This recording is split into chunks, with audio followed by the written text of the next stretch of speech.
ঠাকুর, মা, স্বামীজির শ্রীচরণে ভক্তিপূর্ণ প্রণাম জানিয়ে স্বামী গম্ভীরানন্দ রচিত শ্রীরামকৃষ্ণ ভক্তমালিকা থেকে আজকের নিবেদন স্বামী শিবানন্দ। পর্ব 2। তারকনাথের বয়স যখন 14 বৎসর, তখন ম্যালেরিয়ার কঠিন আক্রমণে জীবন সংশয়ে উপস্থিত হইয়াছিল। আরোগ্য লাভান্তে তিনি অন্যত্র বায়ু পরিবর্তনের জন্য যান এবং বৎসরাধিক পরে সম্পূর্ণ সুস্থ শরীরে বারাসাতে ফিরিয়া পুনর্বার পাঠাভ্যাসে মন দেন। ইহার প্রায় বৎসরাধিক কালের মধ্যেই 2টি পারিবারিক দুর্ঘটনায় তিনি খুবই ব্যথিত হন। তাহার দিদি চণ্ডীদেবী 2 সন্তানের মাতা হইয়া অকালে মৃত্যুমুখে পতিত হন এবং মধ্যমা ভগিনী ক্ষীরোদাও বালবিধবা হইয়া পিতৃগৃহে আশ্রয় লন। 9ম বর্ষ বয়স হইতে পরপর এইরূপ দুঃখের সম্মুখীন হইলে শুদ্ধ মনে স্বভাবতই বৈরাগ্য আসে। স্বভাবত অন্তর্মুখ তারকনাথ যে অতঃপর অন্তরের আরও নিবিড়তর প্রদেশে ডুবিয়া গিয়া প্রাণের দেবতার অমৃত স্পর্শের জন্য লালায়িত হইবেন, ইহা আমরা সহজেই বুঝিতে পারি। প্রবেশিকা শ্রেণীতে পড়িতে পড়িতে তিনি এই অন্তর্দ্বন্দ্বের গুরুভারে পীড়িত হইয়া অকস্মাৎ তীর্থাদি ভ্রমণে বহির্গত হইলেন। পাঠাভ্যাস এখানেই সমাপ্ত হইল। কিন্তু স্বাবলম্বী তারকনাথ নিজের পায়ে দাঁড়াইবার প্রয়োজন বোধে রেলওয়েতে চাকরি লইলেন। এই চাকরি উপলক্ষে তাহাকে কয়েক বৎসর পশ্চিম অঞ্চলে গাজিয়াবাদ, মোগলসরাই প্রভৃতি স্থানে কাটাইতে হইয়াছিল। তৎকালীন মনোভাব সম্বন্ধে তিনি নিজেই বলিয়াছিলেন, ছেলেবেলা থেকেই সংসার ভালো লাগত না, প্রাণে ধর্মভাবও ছিল, আর কখনো বিয়ে করে সংসারে বদ্ধ হব না এ ভাবও হৃদয়ে বদ্ধমূল ছিল। দেশ ভ্রমণ করব, নানা তীর্থাদি দেখে বেড়াবো, এই ইচ্ছাটাও বোধহয় জন্মগত ছিল। রেলে চাকরি করতাম আর ভগবানকে ডাকতাম। শৈশব হইতেই তিনি মা কালীর ভক্ত ছিলেন, কিন্তু তাহার কেবলই মনে হইত বিরাট ভগবান, কি করে এতটুকু মূর্তির ভেতর বদ্ধ হয়ে থাকা সম্ভব। জ্যোৎস্না রাত্রে আকাশের দিকে তাকাইয়া বা অন্ধকারে নক্ষত্রপুঞ্জের প্রতি দৃষ্টি নিবদ্ধ করিয়া তিনি আপনাকে বিলাইয়া দিতে চাহিতেন এক নিরাকার সর্বব্যাপীর মধ্যে, আর আকাশে মেঘ সঞ্চার হইলে তৎপশ্চাতে তিনি আভাস পাইতেন সেই অব্যক্ত অসীমের। গাজিয়াবাদে বাসকালে তিনি এক তারা লইয়া আপন মনে ভজন গাহিতেন। যে উচ্চপদস্থ রেল কর্মচারীর বাটিতে তিনি থাকিতেন, তিনি হঠাৎ মারা গেলে ভাবুক তারকনাথের মৃতের সৎকারান্তে গৃহে ফিরিয়া উদাস হৃদয়ে গাহিতে লাগিলেন। গানের নেশা যখন কাটিল, তখন সবিস্ময়ে দেখিলেন শূন্য গৃহে তিনি একা, বাটির অপর সকলে অন্যত্র চলিয়া গিয়াছে। তারও অতঃপর যখন মোগলসরাইয়ে ছিলেন, তখনও নিভৃত চিন্তায় দিন কাটিত।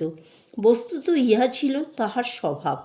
তাহার অন্তর্লীন মন তখন ইহ হইতেই স্থির করিয়া লইয়াছিল যে এই পঞ্চেন্দ্রিয় গ্রাহ্য জগতের পশ্চাতে যে সত্য শিবসুন্দর আছেন, তিনিই একমাত্র ধ্যেয়।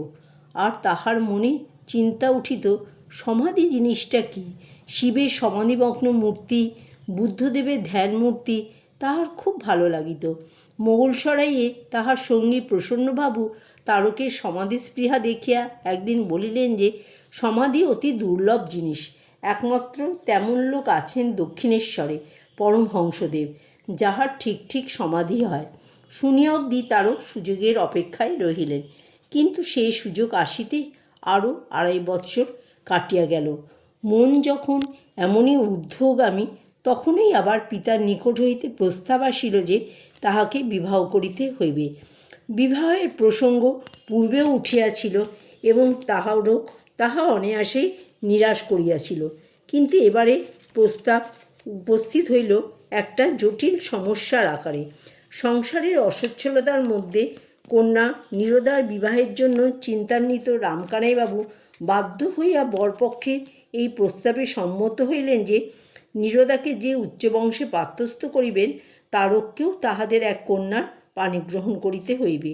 এই বিনিময় বিবাহ ভিন্ন উপায়ান্তর নাই দেখিয়া তারক অতীব দুশ্চিন্তায় পড়িলেন।